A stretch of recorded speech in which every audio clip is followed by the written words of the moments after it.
porque nós podemos fazer bem ou mal. Podemos valorizar a igreja na sua história, ou podemos até, e isso acontece, podemos até destruir a igreja na sua história. E quando é que isso acontece? Quando existem personalismos, quando as pessoas se colocam no lugar de todos, quando alguém diz que é o melhor que o outro, quando alguém diz que domina todas as coisas. E tem história, né? Vocês das comunidades sabem muito bem disso. Estou colocando essas coisas porque vai ser o pano de fundo para a nossa reflexão sobre a iniciação à vida cristã. Vejam bem, em 2012 eu cheguei aqui em Campinas. Dom Bruno havia falecido em 2011 e o Papa me escolheu para vir aqui. Não foi eu que pedi, viu? Eu estava muito tranquilinho lá em Mogi das Cruzes. Ia construir o seminário, estava com tudo pronto para construir um seminário grande, porque tinha muitos seminaristas, o plano de pastoral estava bem organizado, estava tudo. 7 anos e meio lá deu para que a gente pudesse assentar as coisas. De repente, no dia da conversão de São Paulo, parece piada, mas não é não, viu? No dia da conversão de São Paulo, que caiu do cavalo, aí o núncio apostólico me telefonou e disse: o senhor foi transferido. E foi transferido, viu? Não perguntou se eu queria. Não se pergunta na igreja, não pergunta se a pessoa quer. Foi transferido. Se eu não quiser, eu renuncio, porque eu já fui transferido. É assim que funciona. Bem, vim para cá, com muita alegria. Não é que fiquei chorando as mágoas e recordando as cebolas do Egito, lá de Mogi das Cruzes, não. Vim com muita alegria e começamos um novo caminho. Eu comecei do zero, eu nunca tinha visto Campinas na vida. Campinas era um local de passagem. Eu não conhecia as pessoas, não conhecia a realidade, não conhecia os bairros, as paróquias, a pastoral, os padres. E vim para cá de coração aberto, não é? Começamos então a fazer um caminho. E naquele período alguém propôs de fazermos o 8º plano de pastoral, que seria em 2013. Eu pensei, bem, mas a gente vai começar o quê? Começar alguma coisa?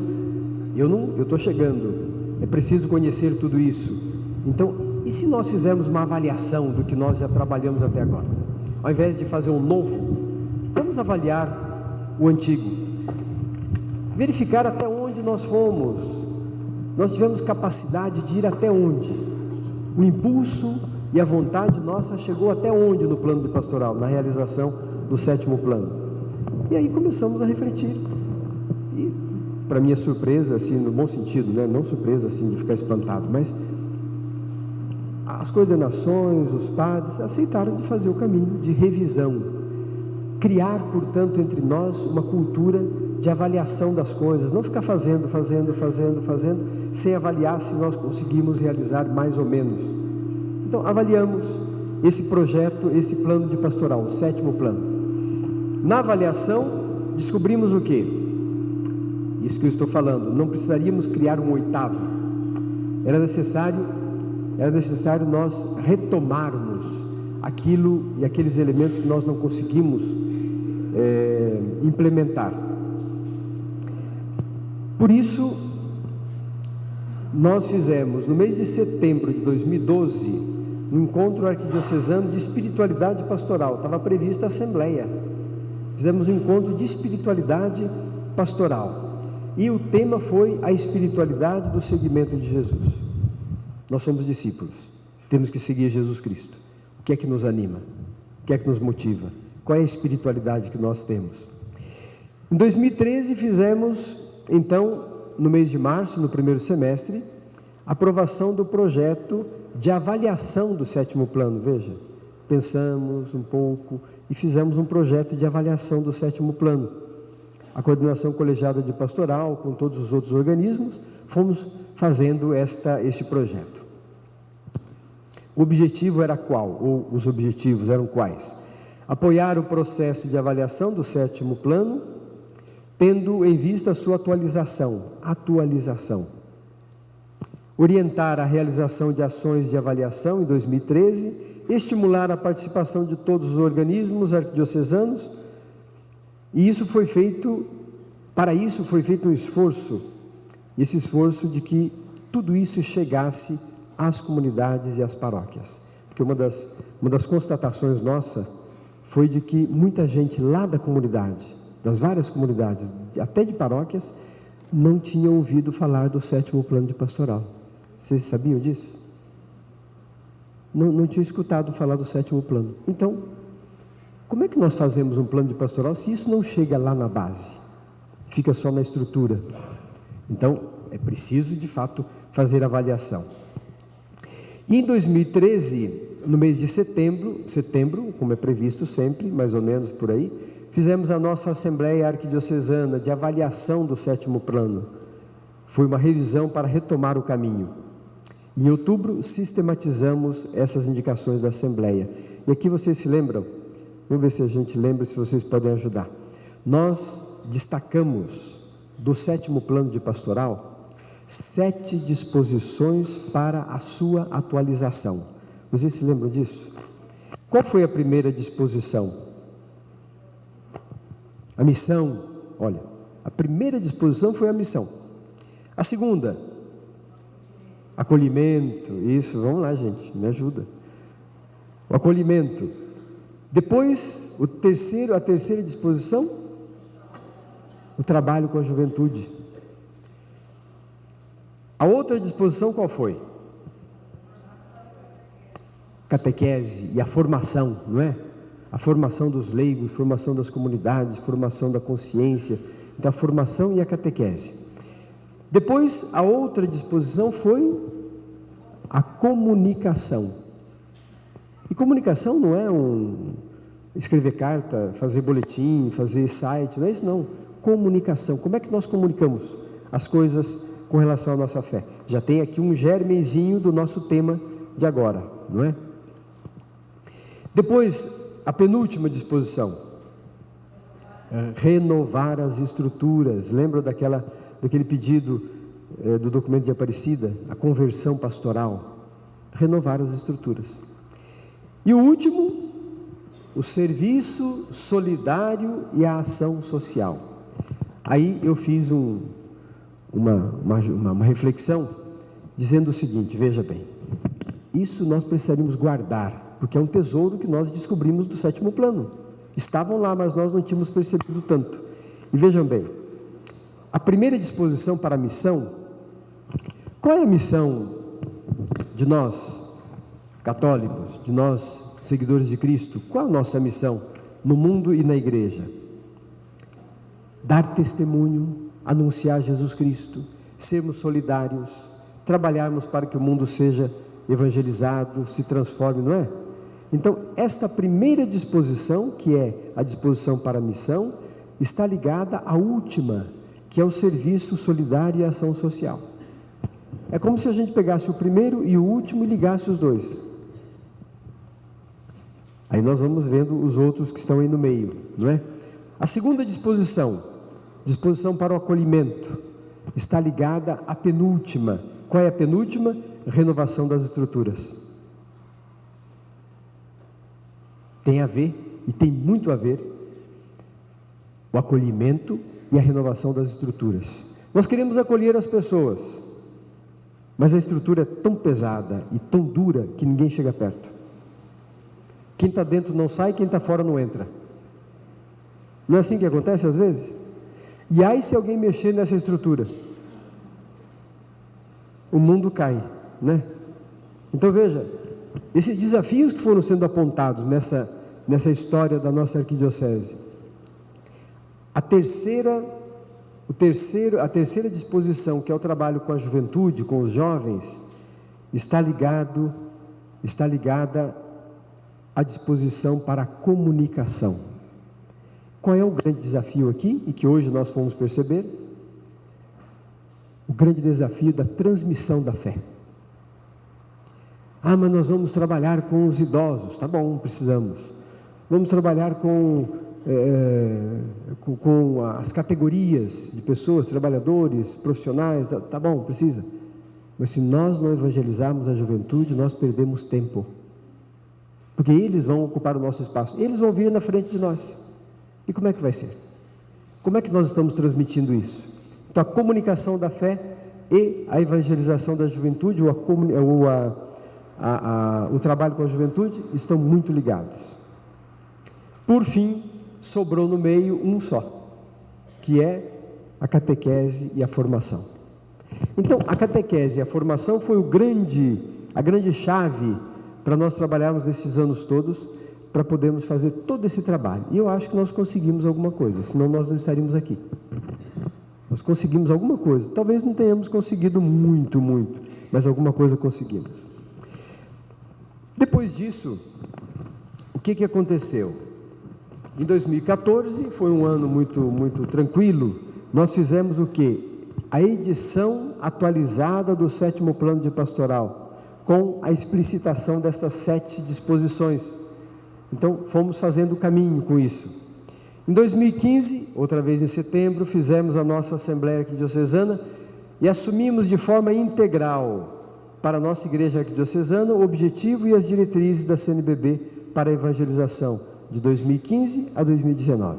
Porque lembram que nós tínhamos, claro, tudo isso diante dos olhos, mas o objetivo geral da ação evangelizadora da Igreja no Brasil não estava explicitamente colocado. Nós sabíamos que estava lá, mas nós queríamos apresentar de modo claro. Pois bem, fizemos isso. E lembrando 3 coisas importantes. Primeiro, lembrando da atitude ou do procedimento de São João Paulo II, de dizer na passagem do milênio que nós deveríamos partir de Cristo sempre. Como é que nós evangelizamos? A partir de Cristo. Como é que nós somos testemunhas? A partir de Cristo. Como é que nós anunciamos o Evangelho? A partir de Cristo. Então, esse é um ponto de referência. Segunda coisa importante, lembrar o documento de Aparecida, que nós já celebramos o 10º ano, da sua existência, 10 anos já se passaram. Lembrar o que está lá. Nós estamos diante de uma época que muda. Então, é uma mudança de época, de tempo. Tudo está mudando. Tudo. Não são algumas coisinhas, não. Tudo muda. Os desafios da realidade são muito urgentes. E o documento de Aparecida nos provocou a irmos um pouco mais adiante com o nosso trabalho de evangelização. Por fim, o documento número 100, Comunidades de Comunidades, uma nova paróquia, lembram? Traz algumas urgências e as diretrizes na ação evangelizadora. São 5 urgências. A igreja em estado permanente de missão. Uma igreja que não é missionária não é a igreja de Cristo. Faz parte da natureza da igreja ser missionária. A igreja casa da iniciação à vida cristã. Ora, nós estamos retomando agora outra vez esse assunto. Igreja, casa da iniciação à vida cristã. Depois, igreja, lugar de animação bíblica da vida e da pastoral, a presença da Sagrada Escritura na vida da igreja. Depois, igreja, comunidade de comunidades. E igreja a serviço da vida plena para todos. Nós retomamos o documento 107, que é igreja, casa de iniciação à vida cristã, que é uma das urgências, não é? Então nós estamos colocando em prática uma das urgências, das 5 urgências da ação evangelizadora da igreja no Brasil. Deu para entender um pouco essa história, gente? Essa caminhada? Tem algum elemento importante que vocês acham que a gente poderia destacar nisso tudo? Alguém desconfia de alguma coisa? Vamos para frente? Isso. O Padre Caio está lembrando que nós, ano passado, fizemos um gesto muito forte, que é a jornada missionária. Mas eu vou falar disso aqui agora. Nesse documento de iniciação, Igreja, Casa de Iniciação à Vida Cristã, na urgência da ação evangelizadora, nós encontramos o quê? Algumas coisas importantes. Primeiro, temos que estar preparados de modo adequado para a missão. Nós não saímos para a missão de qualquer jeito. Não é? Lembram? Eu vou para a missão fazer o quê? Se eu saio para ir em missão, eu tenho que levar alguma coisa. E o que eu levo? O melhor coisa melhor do mundo que nós podemos oferecer à sociedade é o quê? Jesus Cristo. Nós temos que levar Jesus Cristo, que senão não acontece nada. Eu posso levar muitas boas ideias, mas se não for Jesus Cristo, tudo está esvaziado. Jesus Cristo é aquilo, desculpa o termo, não é assim, mas não é coisa, Nosso Senhor não é coisa, mas é o que nós levamos para as pessoas. Então nós fizemos uma experiência o ano passado da jornada missionária, se recordam? Deixa eu perguntar, quem é que estava, todos nós participamos da jornada missionária, evidentemente, mas quem estava lá no liceu, naquela manhã de domingo, onde nós preparamos a jornada? Levanta a mão. Olha, sabe quantas pessoas eram lá? Que estavam lá? Em torno de 900 pessoas. Faltaram para aquele encontro 4 paróquias. Das 103, faltaram 4 paróquias. Mas não faltaram porque não quiseram ir. Todas elas tinham alguma razão, que acabou dando a desculpa. Desculpa no bom sentido, né? Não é que não foram porque tinha uma desculpa. Não teve como organizar, não teve como fazer a participação, então não estavam lá. Mas também elas fizeram a sua participação, e até duas delas, pelo menos que eu tenho notícia, uma participação muito forte na jornada missionária. Não puderam estar lá naquele domingo, mas olha, quase 900 pessoas, praticamente todas as paróquias da arquidiocese estavam lá. Então foi uma experiência muito rica, e nós nos preparamos para sermos missionários. Imagina uma manhã com mais de 900 pessoas, que nós tínhamos 200 pessoas a mais do que temos hoje aqui. Hoje nós estamos em torno de 700 pessoas. Hoje. Qual que era o princípio? Saímos em missão, mas não individualmente. Nós vamos como no Evangelho, pelo menos 2 a 2. Nós vamos para a missão e depois voltamos para partilhar aquilo que nós experimentamos na missão. Lembram como que nós fizemos isso? Foi uma metodologia utilizada: a formação, a preparação, a visitação, o ir ao encontro do outro e depois a partilha. Às vezes na oração, nos momentos dos grupos, às vezes até na Eucaristia, não é? Isso nos motivou porque nós continuamos a fazendo aquele trabalho que sempre fizemos: catequese das crianças, de jovens, adultos, crisma, preparação para o batismo, para o casamento. Continuamos a fazer tudo aquilo que fazíamos, mas fizemos uma experiência missionária diferenciada, não é?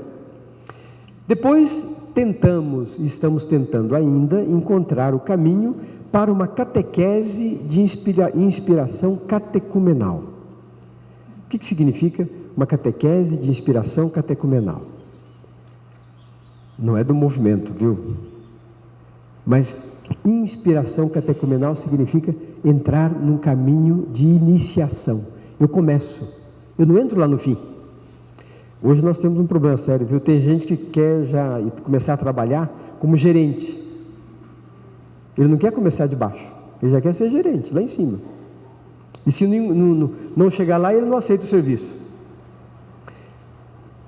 Na evangelização não é assim que funciona. Nós acolhemos uma pessoa que está chegando. Ela vai começar o caminho, não é? Quanto tempo faz que eu estou nessa estrada? 10 anos? 20?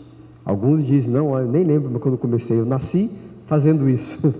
Ou seja, já tem 50, 60, 70 anos. E a pessoa que está chegando agora? Ela não fez o meu caminho. Ela deve ser iniciada, ela deve ser introduzida. Não é assim? Porque senão eu assusto a pessoa. Se eu colocar a pessoa já lá no final da fila, ou no comecinho da fila, ela leva um susto, porque ela não sabe o que dizer, não sabe como fazer, não foi preparada.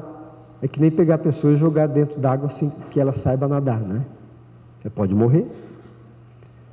Alguns aprendem a nadar na marra, né? Mas alguns morrem. Então nós não podemos arriscar na evangelização a fazer isso com as pessoas. E depois, um outro elemento importante, que é a tentativa de fazer com que nas nossas paróquias e comunidades a liturgia, ou seja, a celebração da nossa fé, seja alguma coisa significativa, profunda e que nos dê ou transmita a identidade, a nossa identidade.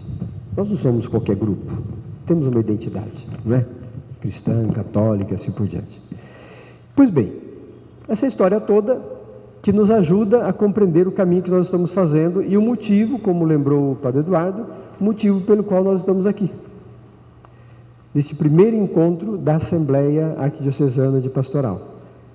Teremos o segundo encontro no sábado que vem, lá no Sagrado Coração de Jesus, que é metade do caminho para cá, viu? Se alguém passar do caminho, pode acontecer, viu? A pessoa já se acostumou com aqui, daí vem vindo, embora está na Dom Pedro, mas não é na Dom Pedro, é lá para trás ainda. Não precisa andar tanto, é metade do caminho. Bem, eu queria lembrar algumas coisas e eu vou começar. Eu não imaginava isso, mas vocês já fizeram quase que tudo, pegando o texto da Samaritana. O texto da Samaritana, capítulo 4 do Evangelho de São João, versículo 1 até o 45, não? O 42. O 45 é importante, viu? Então, estes versículos fazem um roteiro. É um roteiro da iniciação à vida cristã. A primeira coisa que acontece é o encontro de Jesus com aquela pessoa. Veja bem a coisa importante aqui. Aquela mulher não sabia que era Jesus.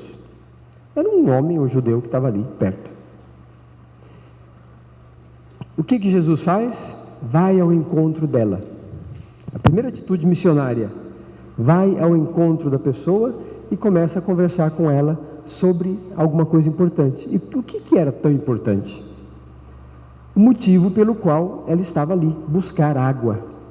Claro que ali o poço de Jacó, pegar água, ter balde, não ter balde, o poço é fundo, isso são motivos vamos dizer assim, deste formato da catequese. São motivos. Podia ser diferente. Mas por que Jesus se encontrou com a samaritana no poço de Jacó? Ela mesma disse: o nosso pai Jacó nos deu esse poço, ele mesmo bebeu água daqui com seus filhos e seus animais. O senhor vai dizer que tem uma água melhor que essa? Então veja, Jesus entrou na história daquela pessoa, nas suas concepções, na sua crença, naquilo que ela aceitava, naquilo que era firme para ela, não é? Entrou na sua história e a partir dali foi apresentando a ela o quê? Ele mesmo. Ela não sabia que era ele, até dizer: olha, se você soubesse quem é que te pede água para beber, você que pediria. Então veja, Jesus não chega assim dizendo: olha, eu sou Jesus, eu sou o Messias. E ele diz lá, não deixa de dizer, mas durante a conversa. Então veja, esse texto da Samaritana nos ajuda a perceber que na evangelização e na missão nós levamos aquilo que é verdadeiro, nós não levamos uma opinião. Jesus não leva para aquela mulher uma opinião: olha, eu estou propondo isso para você, mas você faz o que você quiser, viu? Não, olha, isso aqui é seguro e certo. Se você fizer isto, você vai ter a vida. Se você tomar desta água, não terá mais sede. Mas nós teríamos que ter esta convicção, viu? Na missão. Levar Jesus Cristo à pessoa não é levar uma ideia que alguém pode mudar. Não, é uma certeza. Uma certeza. É uma pessoa. Contra um fato, não tem argumento que possa contrariar. Se é o testemunho de uma pessoa, é uma experiência vivida, como é que eu vou dizer que está errado? Não é? Então, e Nosso Senhor, quando se apresenta, Ele se apresenta por inteiro, não um pedacinho, por inteiro. E isso que é importante a gente ter em conta. E eu gostaria só, então, agora de introduzir este assunto, para nós podermos depois trabalhar nos grupos e começarmos então o nosso empenho de ajudar a Arquidiocese de Campinas a continuar evangelizando, a continuar sendo a Igreja de Cristo aqui. O texto que nós temos diante dos olhos, que todos já estudaram, leram, releram, trocaram ideia, falaram, rabiscaram, que é esse livrinho número 107, o documento Iniciação à Vida Cristã, tem uma novidade logo na capa. Qual é a novidade? Vocês já perceberam? O que está escrito aí? Me diga. Como é que é o título? Iniciação à Vida Cristã. 2 pontos, ou seja, iniciação à vida cristã só não basta, viu? É preciso explicar. O que é iniciação à vida cristã? Itinerário para a formação de discípulos missionários. Está claro isso, gente? Então veja que isso já muda um pouco a nossa compreensão do texto. É itinerário para a formação de missionários, discípulos missionários. Isso é importante. Nesse texto que nós temos no documento 107, eu gostaria de lembrar alguns trechos bíblicos para inspirar. Primeiro trecho bíblico que é fundamental, eu já lembrei, que é o da Samaritana, não é? O da Samaritana é muito importante. Mas vejam só este outro texto, no capítulo 1 de São Lucas. Vocês sabem qual é o texto de São Lucas, capítulo 1? Começa assim, olha.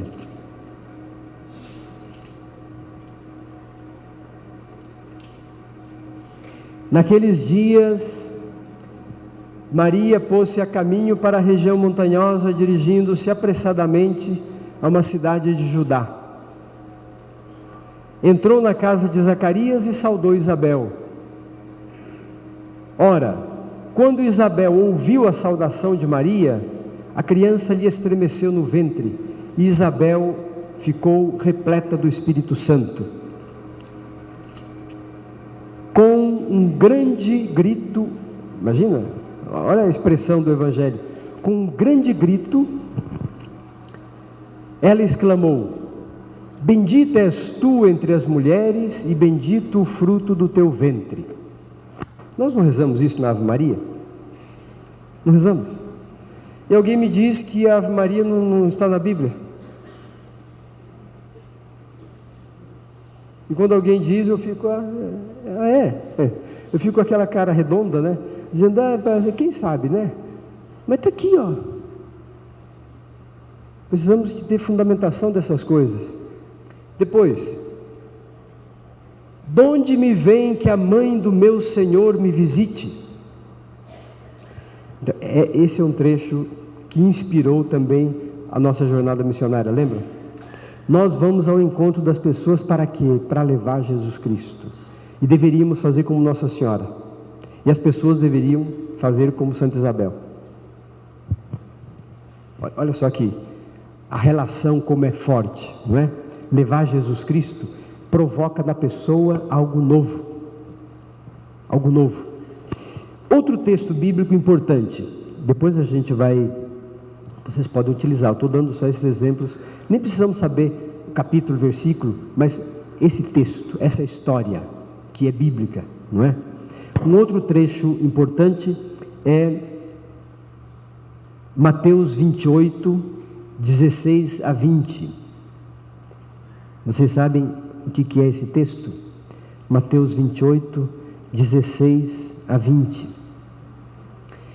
Diz assim: os 11 discípulos caminharam para a Galileia, a montanha que Jesus lhes determinara. Ao vê-lo, prostraram-se diante dele. Jesus já havia ressuscitado. E olha só o que vem agora. Alguns, porém, duvidaram. Tem gente que nem vendo para crer, viu? Tem gente que é difícil, é duro. Mesmo entre os discípulos, Jesus estava ressuscitado, foi pregado na cruz, ressuscitou. Eles viram, mas não acreditaram.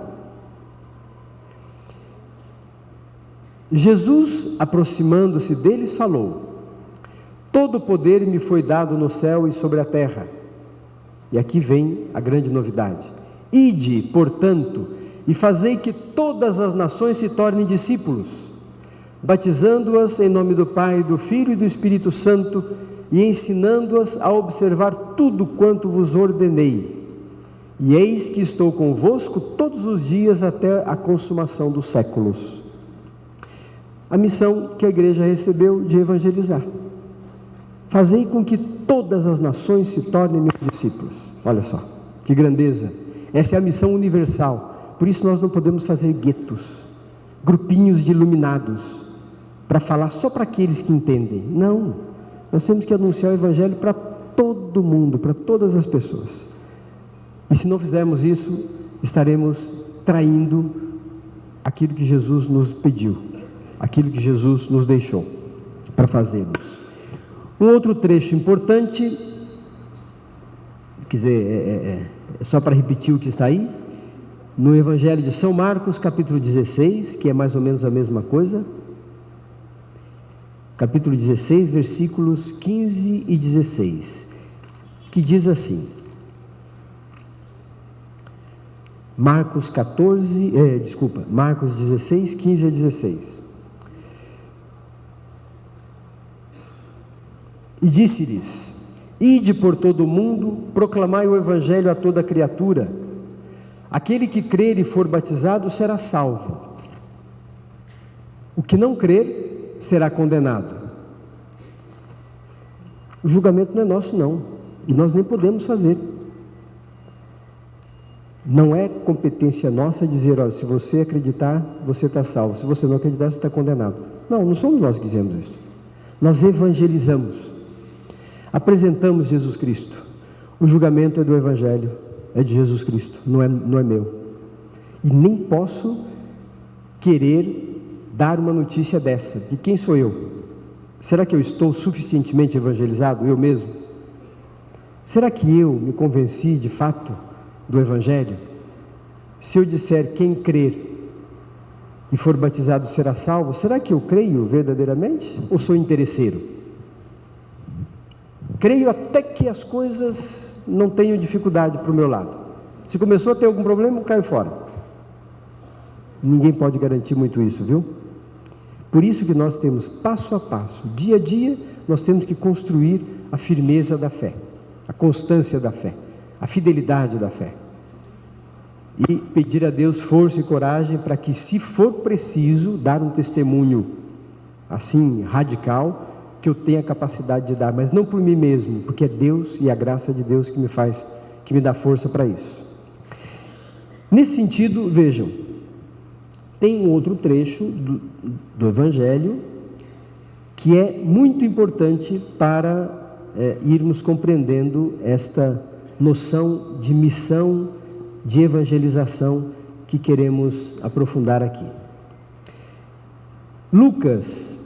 São Lucas, no capítulo 8, no versículo 16 a 18, diz assim, Lucas 8,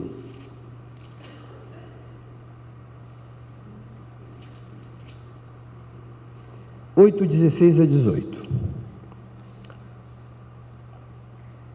Ninguém acende uma lâmpada para a cobrir com um recipiente, nem para colocá-la debaixo da cama. Ao contrário, coloca num candelabro para que aqueles que entram vejam a luz. Pois nada há de oculto que não se torne manifesto, e nada em segredo que não seja conhecido e venha à luz do dia. Cuidai, portanto, do modo como ouvis, pois ao que tem será dado, e ao que não tem, mesmo o que pensa ter, lhe será tirado. Ele fala, mas como é que é esse negócio? Quem tem vai receber mais, e quem não tem vai ter menos ainda? Isso é injusto. Não, é justíssimo, porque isso tem a ver com a graça de Deus. Quem tem a graça de Deus e se deixa conduzir por ela, vai ter mais, e cada vez mais. Quem não aceita a graça de Deus, até aquilo que pensa ter, não vai ter, não.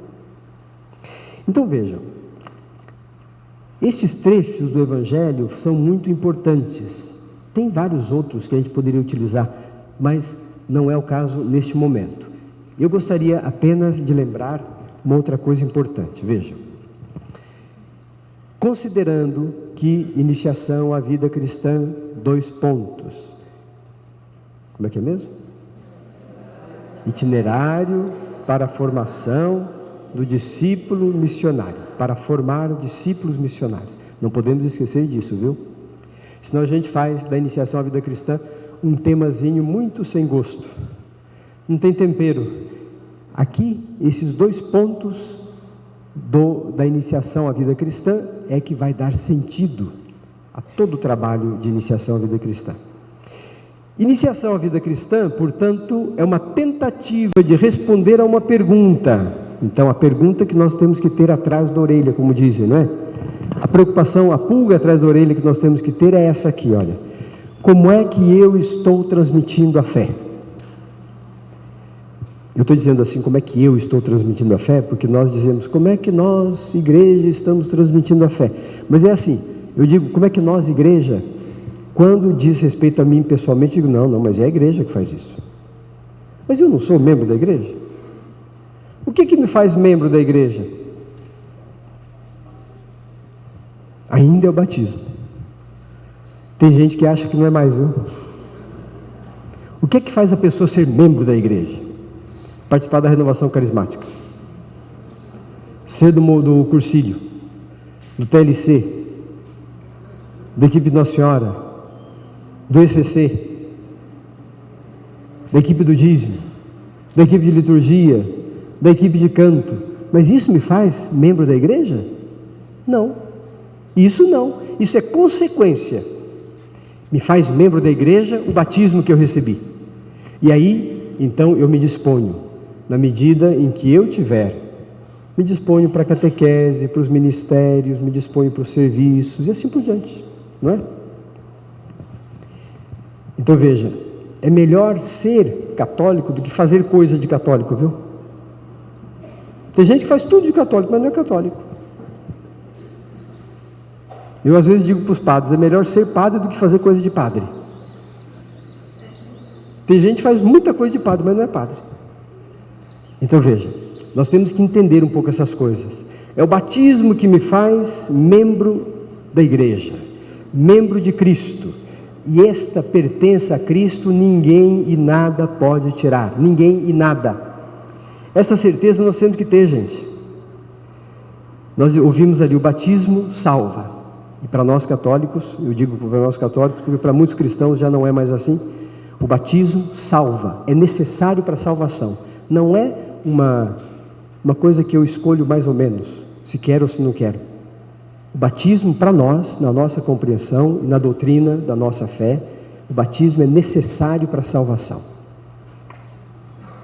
Por isso que algumas igrejas cristãs, quando se batizam, segundo aquilo que nós acreditamos, porque não é da igreja católica, isso vem da tradição bíblica, do Novo Testamento, dos apóstolos.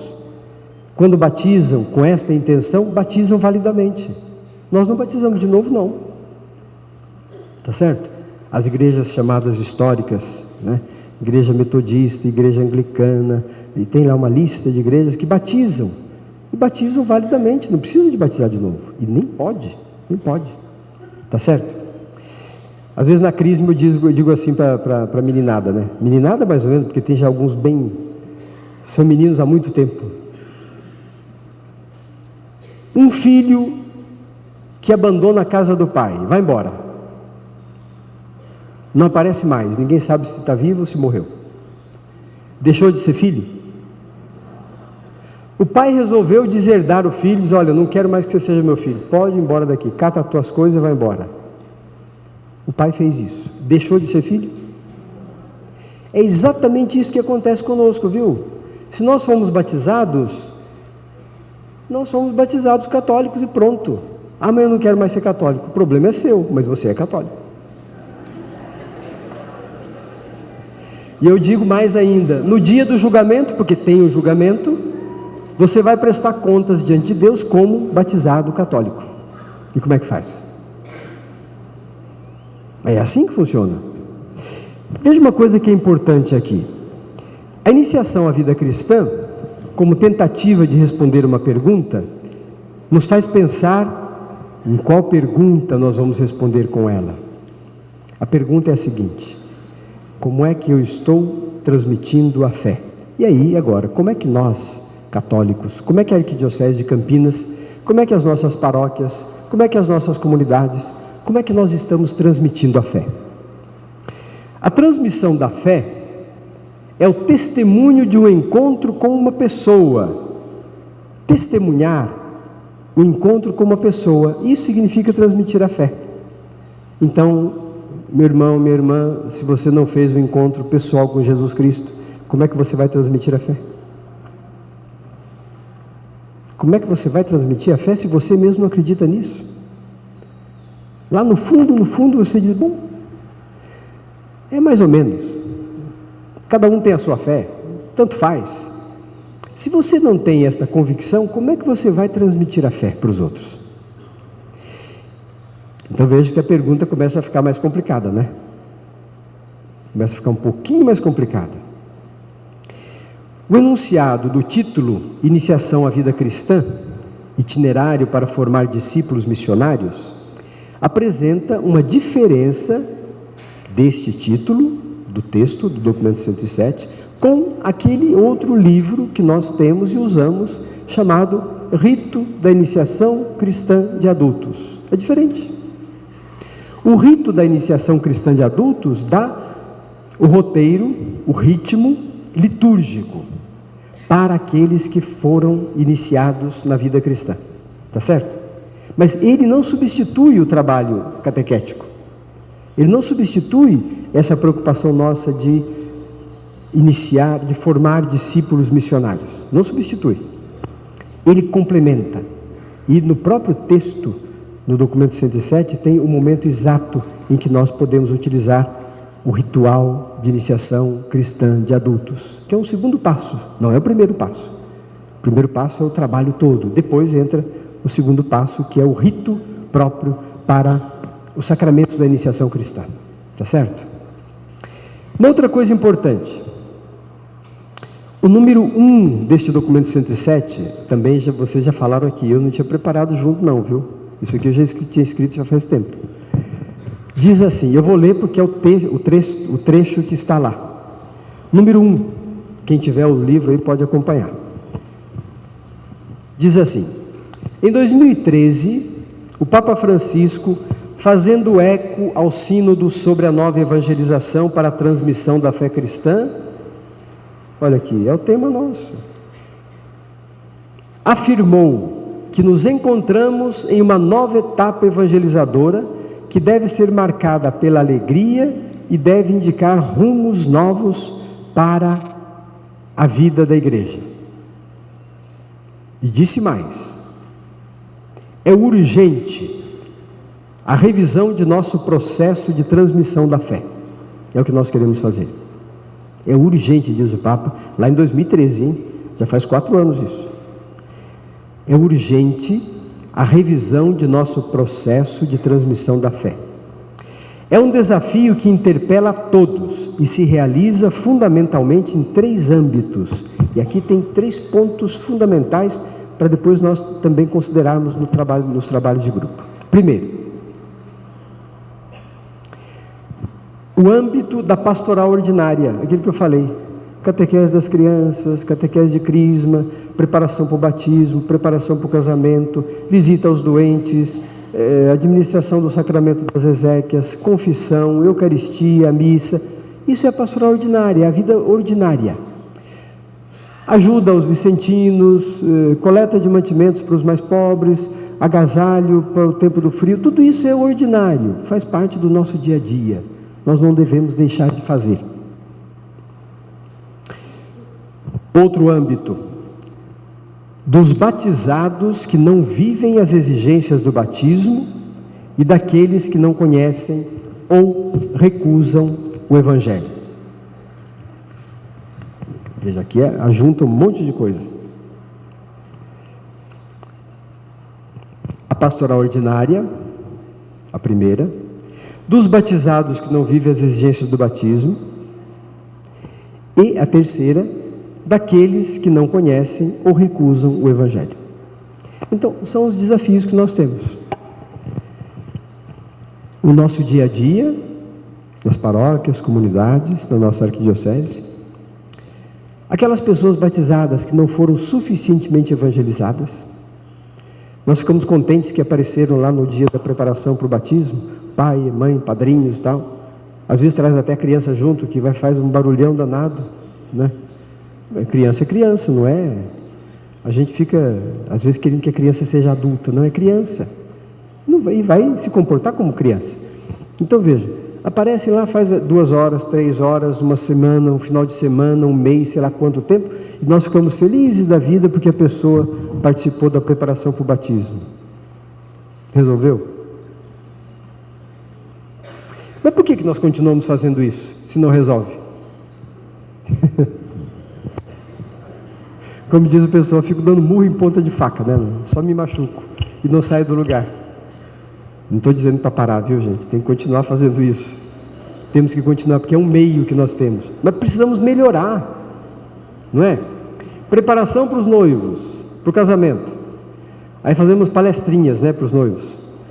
Economia doméstica, relacionamento conjugal, né, relacionamento com os filhos, um monte de coisa. Resolve? Olha, não resolveu, porque os casais se separaram muito mais de um tempo para cá. Então o nosso trabalho está fazendo o quê? Temos que continuar fazendo isso, viu? Pelo menos isso. Mas temos que melhorar. O Papa, na Amoris Laetitia, pede, pelo amor de Deus, quase que fala assim, né? Ele começou a pedir, por favor, rezem por mim. O Papa dizia, por favor, como se fosse um favor, não, é obrigação nossa rezar pelo Papa. Mas quase que ele diz, pelo amor de Deus, considerem, toda a paróquia deveria acompanhar os seus noivos. Toda a paróquia. Isso deveria ser da pastoral ordinária. Toda a paróquia deveria acompanhar os seus noivos. Vocês imaginaram? Talvez a gente conseguisse alguma coisa. Então vejam, temos que fazer o que estamos fazendo, mas temos que avançar. Como dizia São João Paulo II, temos que ir para águas mais profundas, temos que ter coragem para fazer esse passo. Assim, e por fim, eu gostaria de lembrar que no capítulo 3º do texto do documento 107, dos números 62 a 136, então é um bloquinho grande, denso, vai tratar de uma coisa muito importante, o discernimento como igreja, não individualmente, não como grupo. Ali no número 62 até o 136, discernir como igreja. E discernir como igreja significa fazer o quê? Iluminar. Iluminar. Nós lemos a realidade, a história da realidade, lemos tudo isso, mas temos que discernir, iluminando. Nós temos a luz de Cristo, temos o Evangelho, temos a tradição da igreja, temos o ensinamento da igreja.